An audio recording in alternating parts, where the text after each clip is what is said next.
I think rockabilly is about angst and sex and cars. A lot of people who are just strictly all about the rockabilly, and that's fine because I love it, especially the hot guys with the hot cars. And the cars, well, I mean, the cars were totally rock and roll back in those days. You wanted to be ostentatious.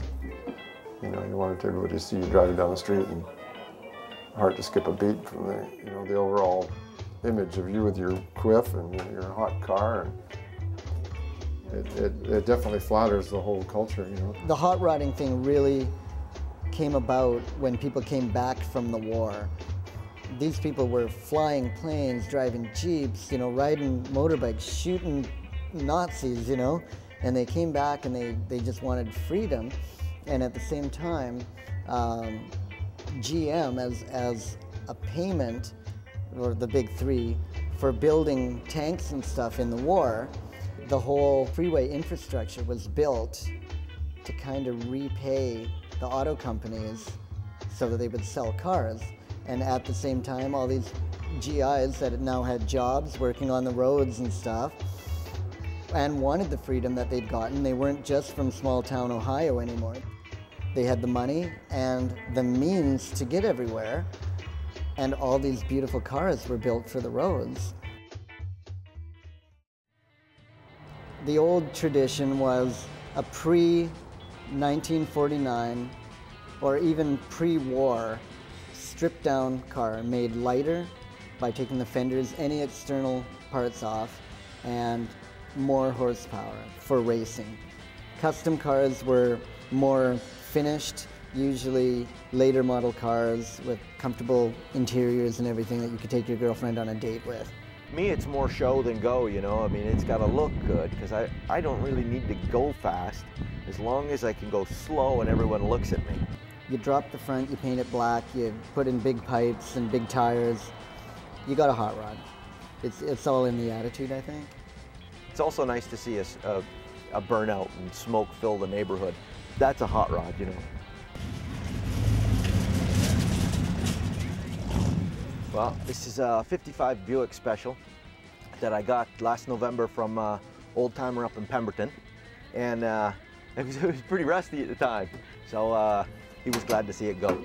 It's got the original motor. Everything, it sounds great, right? We had to cut through the frame to get the dual exhaust up underneath so it's not dragging on the ground because it wasn't designed for dual, just had a single exit. So we moved the master cylinder over underneath, which is attached to the frame. We stuck the exhaust through that hole, cut another hole for the new master cylinder, and there you go, almost done. I am a biggest car snob you'll meet. Never once have I bought a car just because it was a car.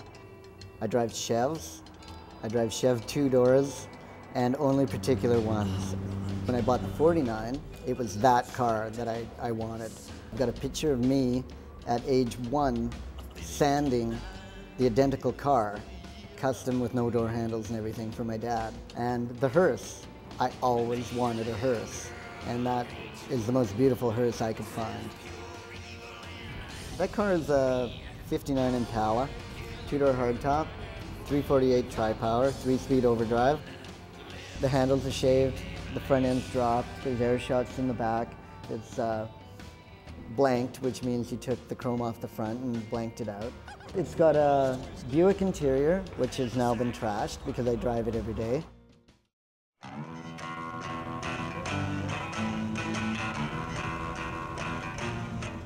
Well, this is a 1962 Ford Galaxy 500.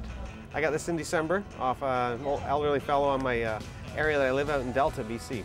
It came without the door handles in the back. It used to be 4 doors, but it only has the 2 now. And the gentleman had recessed the antenna and done a few things to it. I've done the interior of the car myself, and my friend Pat just did the scallops on it this week. Kind of labor intensive. My friend busted out his airbrush and kind of added some oranges and yellows and different colors into the flames to make it stand out. The job was started on a Monday, done on a Thursday night. Probably in all it was about 20 hours to do and $50. The flame job took 40 hours to tape off. It's as good as a flame job gets. I believe that came from World War II bomber designs. Flames and hot rods go hand in hand like bread and butter. And it's just like, when you see a car with flames on it, you know that it means shit, you know? They're not fucking around. The way they look really cool, especially with dice in them, so yeah, that's pretty much. And the flames, yeah.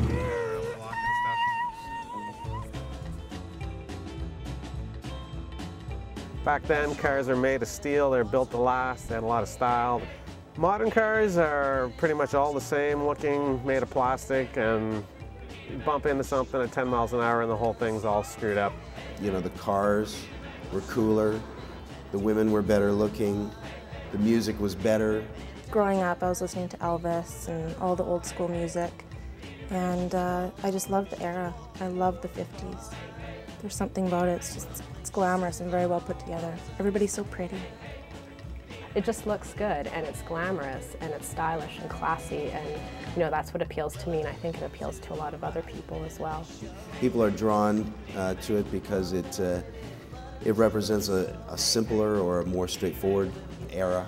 For example, women weren't afraid to take pride in their appearance. Maybe it sounds really trite, but you know, men were men and women were women. And Even if you were a housewife, you were always dolled up. You woke up at 5 o'clock in the morning, just do your hair, put a dress on, put the shoes on, and make sure, you know, the meal was still on the table, but you still looked really damn good. People now don't spend nearly as much time getting dolled up and putting the effort into themselves. Like, I like spending a good 45 minutes doing my hair and my makeup and putting on eyelashes and looking in the mirror, and I look like a little art piece. Yeah. Like the men are putting time into their cars, the women are putting time into their hair and makeup? not like girls nowadays. They actually look like Rita Hayworth and Betty Page and Marilyn Monroe.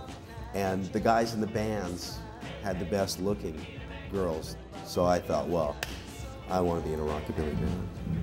Yeah, it was the love of music, but I can't lie, it was also for the girls.